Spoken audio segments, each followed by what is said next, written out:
ಪರಿಶಿಷ್ಟರ ಕಲ್ಯಾಣಕ್ಕೆ ರೂಪಿಸಿರುವ SC SP ಹಾಗೂ TSP ಉಪಯೋಜನೆಯ ಸಮರ್ಪಕ ಜಾರಿಗೆ ಆಗ್ರಹಿಸಿ ದಲಿತ ಹಕ್ಕುಗಳ ಸಮಿತಿ ಕಾರ್ಯಕರ್ತರು ಮಂಡ್ಯದ ಜಿಲ್ಲಾಧಿಕಾರಿಗಳ ಕಚೇರಿ ಎದುರು ಮಂಗಳವಾರ ಮಧ್ಯಾಹ್ನ 1:30 ಸಮಯದಲ್ಲಿ ಪ್ರತಿಭಟನೆ ನಡೆಸಿದರು.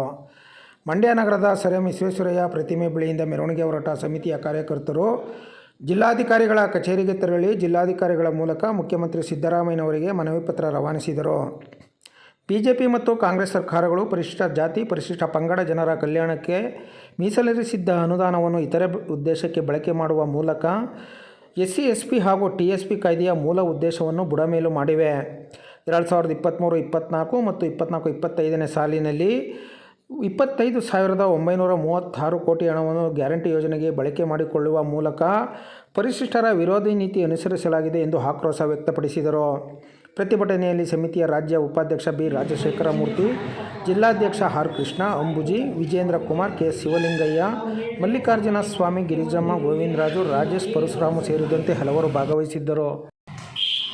ಮನವಿ ಪತ್ರ ಬರೀ ನಮ್ಮ ಮಂಡ್ಯ ಜಿಲ್ಲೆಯಲ್ಲಿ ಮಾತ್ರ ಅಲ್ಲ, ಇಡೀ ರಾಜ್ಯದ ಎಲ್ಲ ಜಿಲ್ಲಾ ಕೇಂದ್ರಗಳಲ್ಲಿಯೂ ಸಹ ಮನವಿಯನ್ನು ಸಲ್ಲಿಸಿ ಅನ್ಯ ಯೋಜನೆಗಳಿಗೆ ಯಾಕೆ ಸ್ವಾಮಿ ನಮ್ಮ ಹಣವನ್ನು ನೀವು ಬಳಸ್ತಾ ಇದ್ದೀರಿ? SCP TSP ಯೋಜನೆ ಹಣವನ್ನು ಯಾಕೆ ಬೇರೆ ಯೋಜನೆಗಳಿಗೆ ಬಳಸ್ತಾ ಇದ್ದೀರಿ? ಬೇರೆ ಬೇರೆ ಇಲಾಖೆಗಳಲ್ಲಿ ಸಾಮಿಲಾಗಿ ಭ್ರಷ್ಟ ಅಧಿಕಾರಿಗಳು ಸಾಮಿಲಾಗಿ ದಲಿತರ ಹಣವನ್ನು ವಂಚನೆ ಮಾಡಿ ಸಾವಿರಾರು ಕೋಟಿ ರೂಪಾಯಿನ ಲೂಟಿ ಮಾಡಿದ್ದಾರೆ.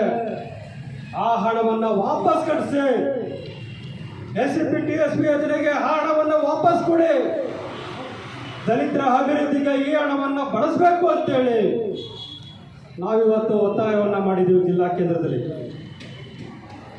ಮುಂದೆಯೂ ಸಹ ಮುಖ್ಯಮಂತ್ರಿ ಮನೆ ಮುಂದೆ ನಿರಂತರವಾದಂಥ ಹೋರಾಟಗಳನ್ನು ಇನ್ನೆರಡು ತಿಂಗಳಲ್ಲಿ ನಾವು ಮಾಡ್ತಾ ಇದ್ದೇವೆ. ಎಲ್ಲ ಜಿಲ್ಲೆಗಳಿಂದ ಆಗಮಿಸ್ತಾ ಇದ್ದಾರೆ.